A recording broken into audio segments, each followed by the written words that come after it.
নমস্কার বন্ধুরা, রাকেশ ফুড হাবের আরও একটা নতুন রেসিপিতে আপনাদের সবাইকে ওয়েলকাম। আজ আপনাদের সাথে একটা বেঙ্গলি থালি শেয়ার করছি। রয়েছে ঢ্যাঁড়স ভাজা, পেঁয়াজ রসুন ফোড়ন দিয়ে মুসুরের ডাল, আলু পটল দিয়ে চিংড়ি মাছের ঝোল, আর শেষ পাতে অবশ্যই দই। ব্যস্ততার দিনে কি করে অল্প সময়ে ঝটপট সহজেই ভাতের থালি বানিয়ে ফেলতে পারবেন আর যা খেতেও হবে ভীষণ ভালো, তার ডিটেলসে শেয়ার করেছি। তাহলে চলুন বন্ধুরা, দেরি না করে দেখে নেওয়া যাক আজকের ভিডিও।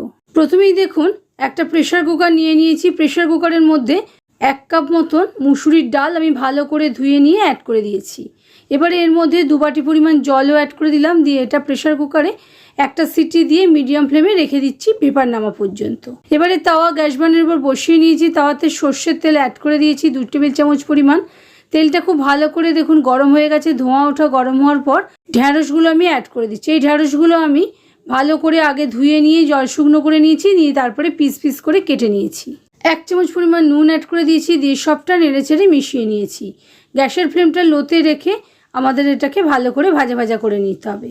ঢ্যাঁড়স সবসময় আগে ভালো করে ধুয়ে নিয়ে তারপরই কাটতে হয়। শেষের দিকে দেখুন গ্যাসের ফ্লেমটা আমি মিডিয়ামে করে দিয়েছি। আর এই ঢ্যাঁড়স ভাজাতে আমি কোনো হলুদের ব্যবহার করিনি। হলুদ দিলে ঢ্যাঁড়সগুলো বেশি কালো লাগে, তাই দিইনি, তবে আপনারা চাইলে অবশ্যই দিতে পারেন। বাগদা চিংড়ি আমি মাথাটা অল্প করে কেটে আর পুরো ছাল সমেত রেখে দিয়েছি।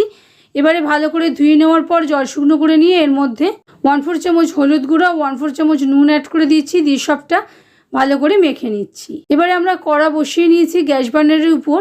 কড়াতে অল্প করে সর্ষের তেল অ্যাড করে দিচ্ছি। সর্ষের তেল দিয়ে রান্না করলে এই মাছগুলো খেতে বেশি ভালো লাগে।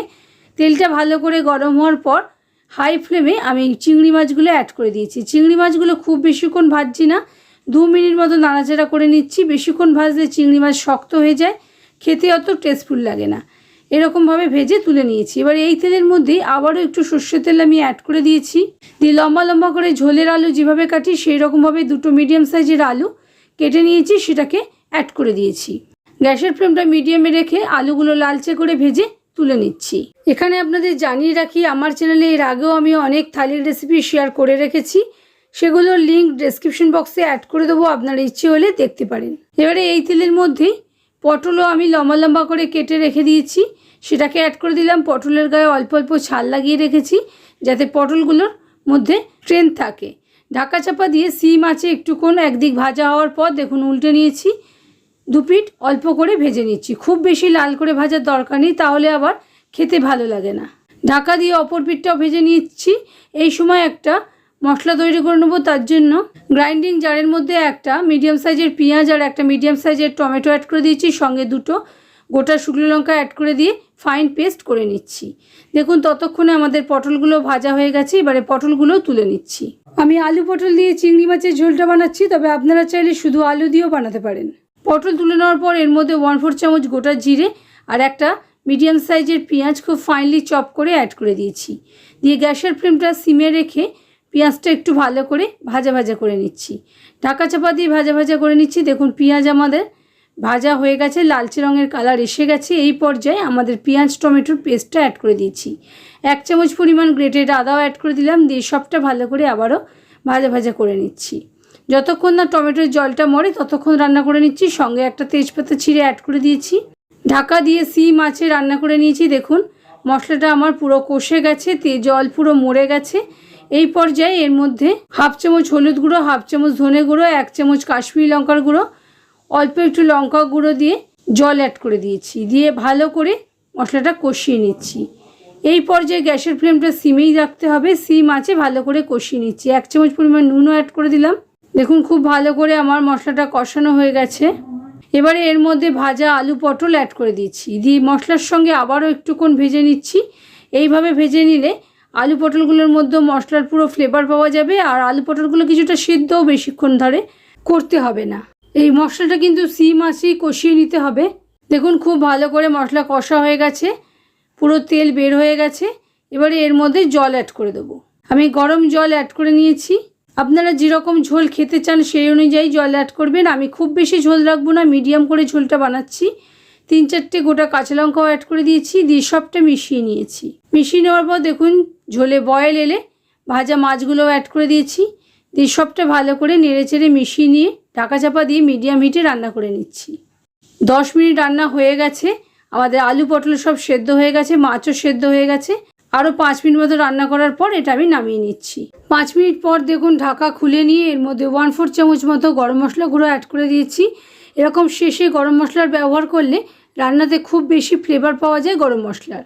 এবারে দেখুন প্রেশার কুকারের ভেপারটা পুরো নেমে গেছে। ডাল আমাদের কীরকম সেদ্ধ হয়েছে সেটা আমি দেখিয়ে দিচ্ছি। দেখুন ডাল খুব ভালো মতো সেদ্ধ হয়েছে।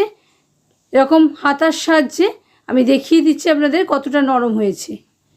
বেশি গলে যায়নি কিন্তু খুব সুন্দর সুসিদ্ধ হয়েছে। এবার একটা কাঁটা দিয়ে একটু ঘুরিয়ে নিচ্ছি। এইভাবে করলে ডালটা খেতে বেশি ভালো হয় আর ঘন হয়। এবারে তাওয়া বসিয়ে নিয়েছি গ্যাস বার্নারের উপর। তাতে 1 চামচ মতো রিফাইন্ড সয়াবিন অয়েল অ্যাড করে দিয়েছি। দিয়ে 1/4 চামচ মতো কালো জিরা অ্যাড করে দিয়েছি। একটা ছোট সাইজের পেঁয়াজ স্লাইস করে নিয়ে সেটাকেও অ্যাড করে দিয়েছি। দিয়ে সিম আছে একটু ভাজা ভাজা করে নিচ্ছি। দেখুন পেঁয়াজ আধ ভাজা মতন হয়ে গেছে। এই পর্যায়ে এর মধ্যে 1 চামচ পরিমাণ রসুন থেতো অ্যাড করে দিয়েছি। দিয়ে পেঁয়াজের সঙ্গে রসুনটাও ভালো করে ভাজা ভাজা করে নিচ্ছি। এই ডালের জন্য পেঁয়াজ রসুন কিন্তু খুব লাল করে ভাজার দরকার নেই। লাল করে ভাজলে আবার তেতো হয়ে যাবে, খেতে ভালো লাগবে না। 1/2 চামচ মতো হলুদ গুঁড়ো অ্যাড করে দিয়েছি। তারপরে সিদ্ধ হওয়া ডালটাও অ্যাড করে দিয়েছি। যেহেতু ডালটা খুব ঘন আছে সেই জন্য ডালটাতে আরেকটু জলের প্রয়োজন আছে। আমি আরও একটু জল অ্যাড করে দিচ্ছি। 1 চামচ পরিমাণ নুনও অ্যাড করে দিলাম। দিয়ে সবটা ভালো করে নেড়েচেড়ে মিশিয়ে নিচ্ছি। আপনারা ডাল যেরকম ঘন খেতে চান সেই অনুযায়ী করবেন। আমি একটু ঘন ডালই করছি, তবে আপনারা চাইলে আরও একটু জল মিশিয়ে ডালটা পাতলা করে নিতে পারেন। ভালো করে দেখুন ফুটে গেছে, ডাল আমাদের রেডি হয়ে গেছে। এবার ডালটাকে নামিয়ে নিচ্ছি। আজকের থালি কিন্তু আমাদের রেডি হয়ে গেছে। বাড়িতে একবার অবশ্যই ট্রাই করবেন। আশা করি গরমের দিনে এই থালির রেসিপিটা আপনাদের ভালো লেগেছে। যদি ভালো লাগে প্লিজ লাইক শেয়ার কমেন্ট করতে ভুলবেন না, এবং আপনজন ও প্রিয়জনদের সঙ্গে ভিডিওটা প্রচুর শেয়ার করবেন। আর চ্যানেলে যদি নতুন বন্ধু হয়ে থাকেন তাহলে চ্যানেলটা অবশ্যই সাবস্ক্রাইব করে নিতে ভুলবেন না।